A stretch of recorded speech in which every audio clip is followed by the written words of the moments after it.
Endlich geht es weiter mit meiner Reihe 24 Boxen für Adventskalender. Heute gibt es noch einmal eine Facettenbox, diesmal in Würfelform. Einfach und schnell gemacht. Glaubst du nicht? Dann bleib dran und sei gespannt.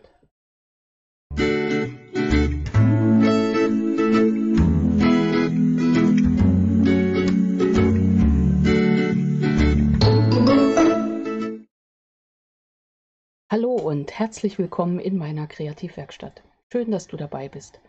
Ich bin Angela von der Stempelfamilie. Ich bin unabhängige Stampin'-Up-Demonstratorin. Ja, du hast richtig gehört, 24 Boxen für Adventskalender. Wir sind mittendrin in der Reihe. Nun bin ich auch endlich wieder zu Hause und es kann weitergehen. Diese Facettenbox habe ich jetzt mal entworfen und überlegt, dass sie zu allem zusammenpasst.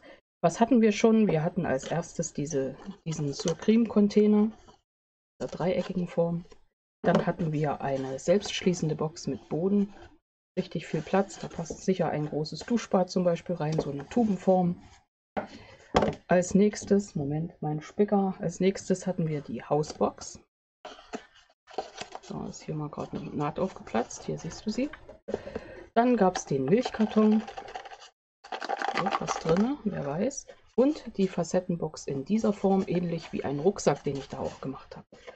Ja, für alle Boxen gibt es auch jeweils noch eine kleinere Form. Ich verlinke dir das komplett oder du schaust einfach mal in meine Playlist mit den Boxen und Schachteln für Adventskalender.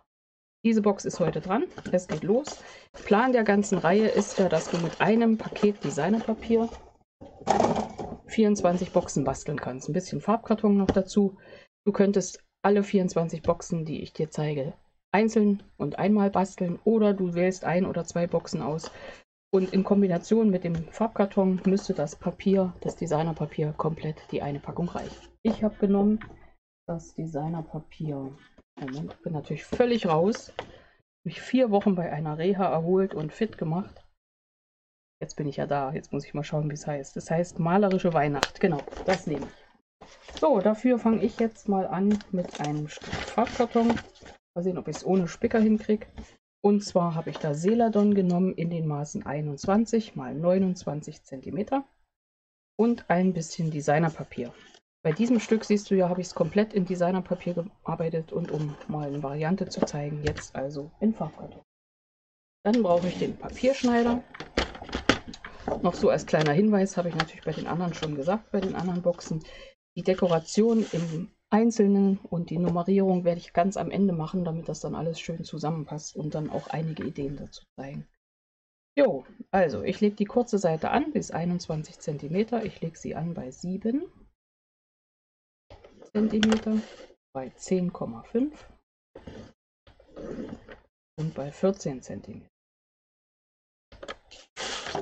Für die lange Seite brauchen wir das Beinchen, ziehen wir also schon mal raus und legen an bei 7 cm, 14, bei 21 und bei 28. Schon mal ein kleiner Hinweis, als ich da so saß abends und meine Schachteln konstruiert habe in meiner Ausweichwerkstatt, in meinem tollen Zimmer bei meiner Reha, die war gigantisch, habe ich mir noch eine Schachtel überlegt, ähnlich wie diese Facettenbox als Würfel, aber das Ganze doppelt. Die kommt also dann in einem der nächsten Videos. Jo, soweit sind wir. Wir haben jetzt lauter Felder mit 7 cm, 7 x 7 und in der Mitte, zeige ich nochmal hoch, haben wir praktisch noch eine Querlinie bei 3,5 von diesem Feld. Ich schneide jetzt links und rechts an der Klebefläche diesen Streifen ab und schräg in der Mitte die Klebefläche brauche ich. Alle anderen sind nicht notwendig. So, jetzt brauchen wir unser Lineal. Das echte Lineal ist natürlich noch auf dem Haufen mit den Bastelmaterialien. Hole ich nachher. Okay, ich falze jetzt ausnahmsweise vorher. Das kannst du auch hinterher machen. Das mache ich, damit du besser siehst, wo ich jetzt Diagonalen einzeichne. Also ich falze mal hier oben und hier unten und hier die einzelnen Felder. Links und rechts. Einschneiden tue ich noch die Linien hier unten bis zur ersten Querlinie, genau auf der Linie. Auch das könntest du natürlich wunderbar mit der Schneidemaschine machen. Ich sehe das im Moment so, aber besser und mache das deswegen so. Und der anderen Seite genauso. Warum schneide ich das jetzt schon ein? Damit ich gleich besser sehe, wo meine Diagonalen laufen.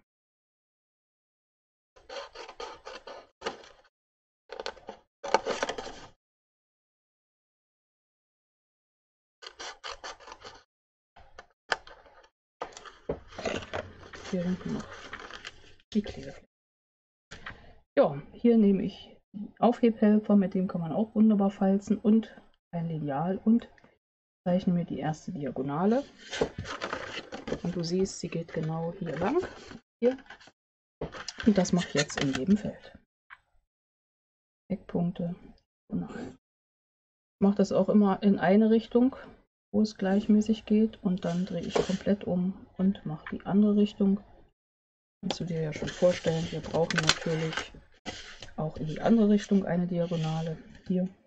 Und dann treffen sich die Linien im besten Fall, wenn es exakt gezeichnet ist, die diagonalen Linien genau auf der Mitte von meiner Linie, die hier das Feld, bzw. das Blatt bei 10,5 und das Feld, das 7x7er Feld bei 3,5 teilt. So. Und du hast es schon geahnt, wenn ich das fertig habe, war es das der ganze Zauber. Einzige Wichtigkeit ist noch, dass wir diese Diagonalen ganz intensiv falzen. So. Und zwar haben wir ja dies hier alles nach außen gefaltet, und jetzt schaust du dir das mal am besten kurz an. Die Mittellinie falte ich einmal nach innen. Siehst du, also das Blatt längs genau in der Mitte geteilt. Und die Diagonalen müssen, wie du hier siehst, nach außen. Und auch das der Reihe nach. Kannst du das Falzbein nehmen. Auch das sehe ich gerade, habe ich noch in einem Teil meines Reha-Gepäcks. Mann, Mann, Mann. Denkt mal immer nicht, wie lange man dann beschäftigt ist, alles wieder an Ort und Stelle zu passen. Ja, also, ich wollte dir unbedingt als erstes hier nach so langer Pause ein weiteres Video zeigen, damit wir mit unseren Schachteln bis November auch fertig werden. Weil danach geht da nichts mehr. Also im Dezember brauchen wir nicht mehr anfangen. Jo, das ist das Fertige. Ich halte es auch nochmal hoch. Und jetzt wird geklebt, weil viel mehr passiert ja nicht. Und zwar klebe ich die Seite doch gerne mit doppelseitigem Abreißklebeband. Hier diese Klebefläche. Und wenn alles gut gefaltet ist und alles gut gemessen ist, dann müsste das hier gerade sein. Und du siehst schon, wie sacht es, aber es ist leicht schief, aber das kriegen wir jetzt trotzdem hin. So. Ja, wie gesagt, sie übt noch. Ja, nicht so, dass ich da nicht unterwegs gebastelt hätte, aber nicht so intensiv. Okay, du siehst auch gleich, warum ich das alles gut gefaltet habe. Aber vorher wird hier schon mal locker der Boden geklebt. Wir überlegen uns, wo unten und oben ist. Den Boden klebe ich hier komplett aufeinander. Dafür nehme ich jetzt den Flüssigkleber. Aufs erste Feld auftragen und dann klappen wir die mal der Reihe nach da drauf. Auch wo wir uns leicht vermessen haben. Das denkt man nicht, ne? Man macht das 1000-mal und dann vertut man sich doch wieder um ein paar Millimeter. So, der Boden umgedreht. Viel kann ja da nicht schief gehen. Ich nehme jetzt hier mal den Kleber, weil mein Falzbein ist noch auf Achse. War sogar alle beide. Mann, Mann. So. Oben ist meine Idee, dass ich das wirklich der Reihe nach rumklappe. Ich werde wahrscheinlich meine Schachteln am Ende aufhängen. Aber egal, ich würde dann am Ende mit einer Nadel hier in der Mitte die Diagonale ermitteln und ein Loch reinstecken und eine Perle auffädeln. Gut, kommt dann. Ich drücke es so zu und jetzt schauen wir mal, wie das weiterläuft. Du siehst ja meine ganzen Linien. Ich drücke jetzt die erste Fläche, praktisch die Seitenkante in der Mitte rein. Und schon passt die ganze Sache. Ja, fertig, ne? Mann, Mann, Mann. Hatten wir nicht gedacht, dass das so schnell geht. Und jetzt kommt's. Hier war ein Papier, Designerpapier, komplett gestaltet. Und was haben wir hier für Möglichkeiten? Ich habe mir 2 Felder zugeschnitten in 7, also 7 mal 7 ist das Feld, also in 6,5 mal 6,5. Da klebe ich schon mal eins oben auf. Da die anderen Flächen ja nicht zu sehen sind, reicht mir das so oben auf. Und prima, du weißt, da kommt dann mein Lochverschluss und eins unten drunter.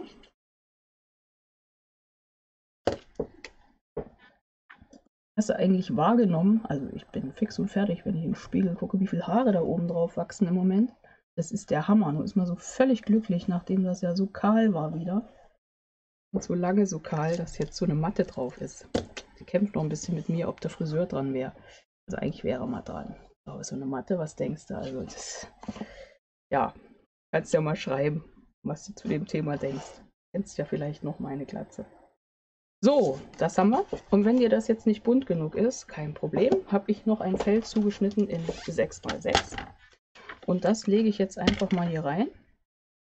Und zwar genau auf die Diagonale. Gucke, dass oben und unten meine Ecken rausgucken und falte das einmal. Also zerschneide es einmal, so heißt der Text. Ja, und dann lege ich es mal so. Siehst ja, das wäre zu groß, ne? Logisch. Wir haben es ja in Viertel geteilt. Halte ich das einfach mal so aufeinander. Nehme meine Schere, doch schon ausgepackt habe, und schneide das hier durch. Und das Ganze hier nochmal. Und dann habe ich aus meinem Quadrat in 6 x 6, im besten Fall, weil das habe ich noch nicht probiert, 4 passende Felder. Und ja, schon kannst du sehen, wo du die hier am besten anbringst. Also zum Beispiel hier außen auf die 2 Seiten. Genau, das finde ich schicki. Das mache ich mal schnell. Auch da verlernt, dass wir sparsam kleben. Mit wenig Aufwand. Drücken das mal kurz aufeinander, verteilen den Klebstoff, ziehen es wieder auseinander, setzen hier oben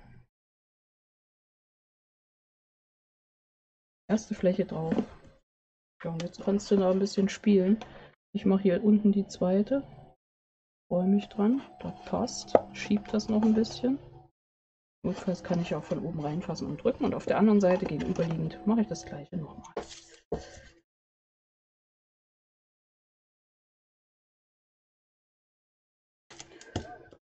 Jo, falls du jetzt erst in meine Reihe einsteigst, es gibt schon 5 Boxen mit Anleitungen. Das heißt, 19 kommen noch. Ich glaube, 16 von allen habe ich mir auch schon fertig überlegt. Mal hin. Zeit oder auch nicht. Fleißig. Reha so fleißig. Trainiert. Ich habe jetzt Muckis an Stellen, wo ich gar nicht wusste, dass es die gibt. So. Ja, wahrscheinlich werde ich noch ein zweites hier drüben gegendrücken. Also aufkleben. Aber erstmal soweit. Oben habe ich schon gesagt. Okay, willst du wissen? Geht ganz einfach. Mache ich hier mal so. Ein Stift, auch der Bleistift, du ahnst es, ist in der letzten Tasche, die ich noch nicht ausgepackt habe. So. Da ist praktisch jetzt die Mitte. Und ohne Schaden zu machen, steche ich hier mal fleißig durch. Ja, bis dahin sind wir gekommen. Wenn wir da nicht hinkommen, müssen wir uns behelfen. Nehme ich mein Lineal und halte das mal hier gegen. Reicht ja, wenn ich auf dem nächsten einfach eine Markierung habe, und die habe ich damit. Und da auch. Und das letzte, selbst das letzte hat eine abgekriegt. Das ist wirklich das letzte. So.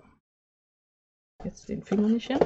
Und dann fädel ich ganz einfach, kennst ja schon meine Häkelnadel, von unten nach oben ein Strickchen durch, setze unten eine Holzperle dran und fertig ist das. Das ist der Ausritt. Ja, das kommt natürlich dann auch am Ende, wenn ich alles nochmal dekoriere. Soweit war die Anleitung für heute, die Facettenbox in Würfelform. Ich hoffe, dir hat mein Video gefallen, und vielleicht schaust du dir gleich die anderen Anleitungen an und bastelst fleißig an deinem Adventskalender. Kannst mir ja mal schreiben, welche Box dir am besten gefällt bisher. Ja, hier geht es weiter mit noch mehr Anleitungen, also bleib dran und sei gespannt. Bis gleich in meinem nächsten Video. Ich freue mich auf dich. Deine Angela von der Stempelfamilie.